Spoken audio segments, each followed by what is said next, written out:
श्रीराम, जय श्री राम। सियावर रामचंद्र महाराज की जय, सियावर रामचंद्र महाराज की जय। भारत माता की जय। पूछना भारत माता की जय, भारत माता की जय। అందరికీ నమస్కారం। ఈ యొక్క కార్యక్రమంలో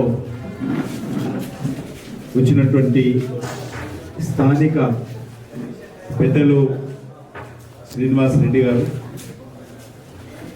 అదేవిధంగా సుధాకర్ గారు, హనుమంత్ రెడ్డి గారు, నాగభూషణం గౌడ్ గారు, అదేవిధంగా ఏబిఎస్ రామకృష్ణ గారు, సుధీర్ గారు, లలిత मैडम बोलना चाहिए गोंगड़ी, अच्छा मैडम ललिता गोंगड़ी जी, पीवीजीएन रेड्डी गारू, नरेंदर गारू, पार्टी पेदलो श्रीमती कार्तिक रेड्डी गारू, रवि प्रसाद गारू, सारंगपनी गारू, अदे विधंगा नागेश्वर गारू, हरि गारू, श्रीनिवास गारू, పెద్దలందరూ కూడా ఉన్నారు। దయచేసి నేను మా పార్టీ వాళ్ళ పేర్లు తీసుకోవడం లేదు। మిగతా వచ్చినటువంటి స్థానికంగా ఉన్నటువంటి పెద్దలందరికీ పేరు పేరున నమస్కారాలు। మీకు అందరికీ తెలుసు, ఒక ఎన్నికల వాతావరణం దేశంలో ప్రారంభమైంది। కొన్ని రాష్ట్రాలలో నామినేషన్ కూడా ప్రారంభమైంది। ఈ పార్లమెంట్ ఎన్నికలు 7 ఫేజుల్లో జరుగుతాయి। మన తెలంగాణలో 4వ ఫేజ్, 4th ఫేజ్లో ఎలక్షన్స్ ఉన్నాయి।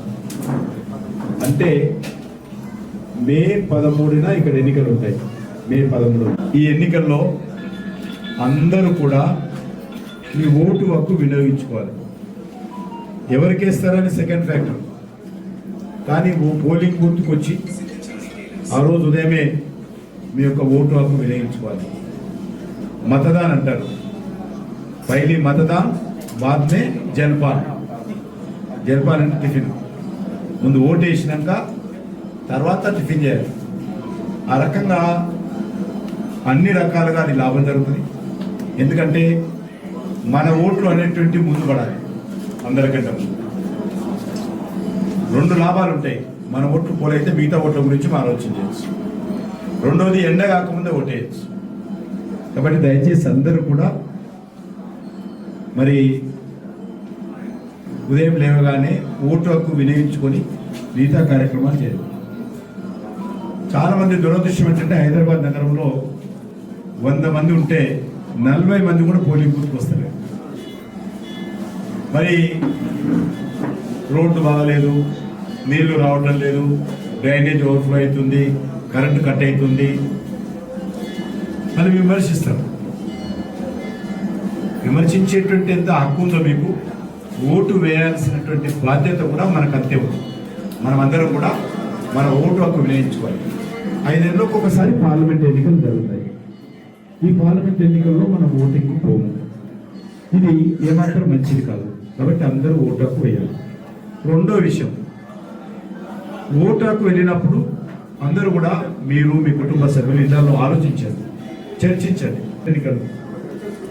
ఎన్నికలు దేశానికి సంబంధించిన ఎన్నికలు కాబట్టి ఎన్నికల్లో ఎవరికి ఓటేస్తే మన దేశం భద్రంగా ఉంది, ఎవరికి ఓటేస్తే భారతదేశ గౌరవం పెరుగుతుంది, ఎవరికి ఓటేస్తే ఈ దేశ సమస్యలు పరిష్కారం అవుతాయి, ఎవరికి ఓటేస్తే మన పిల్లల భవిష్యత్తులో బంపు పిల్లలు గూగుల్ చార్టర్ తెలిసినారు, బంపు పిల్లలు మా ఐపీఎస్ ఆఫీసర్ కృష్ణ ప్రసాద్ హత్య మెహదీపట్నంలో, మా పార్టీ నందరాజు గౌడ్ హత్య కార్పొరేటర్ అమర్పేటలో, దేవేందర్ అనేటువంటి సైదాబాద్లో మెడికల్ షాప్లో ఉంటే మా ఆర్ఎస్ఎస్ కార్యకర్తను వచ్చి తుపాకులతోటి ఫైన్ బ్లాక్ చంపారు ఏఎస్ఐ వాళ్ళు। ఈ రకంగా అనేక మంది, పాపయ్య గౌడ్ హత్య, ఇక్కడ ఒక హైదరాబాద్ దేశం అంతా కూడా, ఈ నగరము ఆ నగరం కాదు, పాకిస్తాన్ ఆడిందే ఆట పాడిందే పాటగా ఐఎస్ఐ ముందు పెట్టి చేసింది దేశం। ఎక్కడో ఉంటాడు పాకిస్తాన్లో వాడు ఐఎస్ఐ ఇచ్చింది, కానీ హైదరాబాద్లో వాడు రిమోట్ నొక్కితే బాంబు పేలుళ్ళు జరిగేది, అంత నెట్వర్క్ ఉండేది పాకిస్తాన్ ఐఎస్ఐ। ఈరోజు ఒక్కసారి చూడండి, లాస్ట్ 10 years అంటే 9.5 years ఎక్కడ కూడా పాకిస్తాన్ ISI లేదు. తోకలు కోసాము, మెడలు కోసాము, పాకిస్తాన్ యొక్క తోకలు ఆడించడం లేదు ఇప్పుడు ఇండియాలో. ఆ పరిస్థితి. ఉగ్రవాదం మీద, పాకిస్తాన్ ISI కార్యక్రమాల మీద అది ఎయిర్ స్ట్రైక్ కానీ ఎవరిని వదలలేదు. ప్రపంచానికి చెప్పాం, భారతదేశం ముందు దేశం కాదు, ఇది కొత్త భారతదేశము, ఇది న్యూ ఇండియా, ఇది మోడీ భారతదేశము అని చెప్పి రోజు ప్రపంచానికి చాటి చెప్పినటువంటి పరిస్థితి మీకు తెలుసు.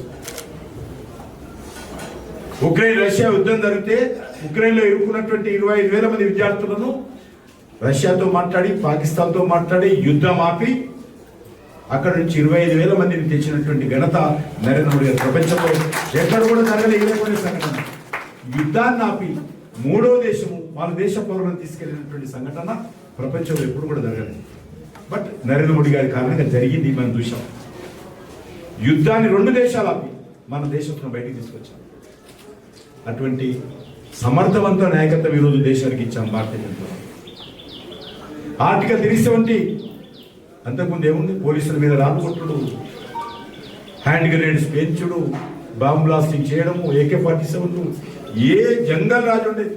46,000 మంది చచ్చిపోయారు జమ్మూ కాశ్మీర్ ఒక్క రాష్ట్రంలో.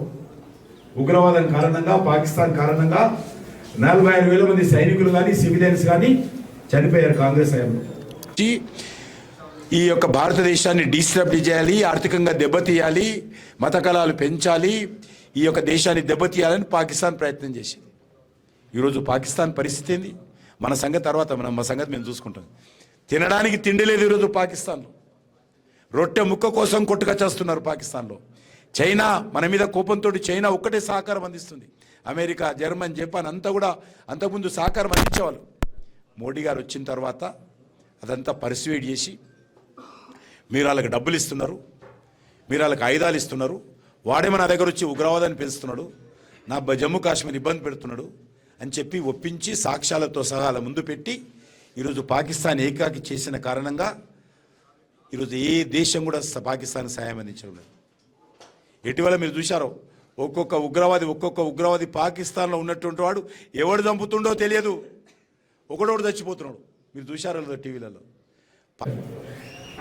2G స్పెక్ట్రమ్ కుంభకోణం, తమిళనాడు DMK కాంగ్రెస్ మిత్రపక్షం, ఆమె జైలుకి వెళ్ళి, ఏం పేరు ఆమె పేరు? కనిమొళి రాజా, వాళ్ళందరూ జైలుకి వెళ్ళారు. కాబట్టి ఎవరు మంత్రులు? వీళ్ళందరూ కాంగ్రెస్ హయాంలో మంత్రులుగా ఉన్నటువంటి వాళ్ళు కాంగ్రెస్ ప్రభుత్వం ఉన్నప్పుడే సుప్రీంకోర్టు జోక్యం చేసుకున్న కారణంగా, కాగ్ చెప్పిన రిపోర్ట్ కారణంగా వాళ్ళే జైలుకి వెళ్ళారు. మరి ఇప్పుడు చూడండి మీరు 10 సంవత్సరాల్లో ₹1 మేం కాదు, కాంగ్రెస్ వాళ్ళు కూడా నరేంద్ర మోడీ గారు అవినీతిపరుడు, వీళ్ళ మంత్రులు ఒక పొరపాటు చేశారు అనే ధైర్యం లేదు. ఎందుకంటే అంత నిక్కచ్చిగా పనిచేస్తూ ఉన్నారు, అంత నీచి నిజాలతో పనిచేస్తారు, అంత ధర్మబద్ధంగా పనిచేస్తారు. ఎవరు కూడా విమర్శించలేరు. ఈ యొక్క కుంభకోణంలో పాల్పడ్డాడు, ఈ స్కాండల్లో ఉండడం ఎవరు కూడా అన్నారు. కాబట్టి తేడా రెండు ఒకటి చూడాలి. ఒక విషయం, అంతకుముందు శాంతి భద్రతలు ఏ రకంగా ఉన్నాయి, ఇప్పుడు ఏ రకంగా ఉన్నాయి.